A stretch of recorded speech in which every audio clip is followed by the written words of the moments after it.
هل تعلم أن هناك 6 أندية فقط في العالم مسموح لها بوضع شارة بطل أوروبا على قمصانها؟ ليس كل فريق يفوز بدوري أبطال أوروبا يحق له أن يضع هذه العلامة المميزة. على سبيل المثال، باريس سان جيرمان هو بطل النسخة الأخيرة من البطولة، لكنه لا يستطيع إضافة هذه الشارة على قميصه. البطولة انطلقت عام 1956، ومنذ ذلك الحين تمكن 23 نادياً من رفع الكأس ذات الأذنين، لكن من بين كل هؤلاء فقط 6 أندية نالت هذا الامتياز التاريخي يحق لها وضع الشارة مع الرقم الذي يرمز لعدد مرات الفوز.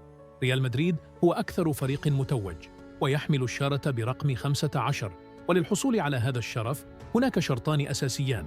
الشرط الأول أن يمتلك النادي في رصيده 5 بطولات على الأقل، وهذا ينطبق على ريال مدريد، ميلان، ليفربول، بايرن ميونخ وبرشلونة.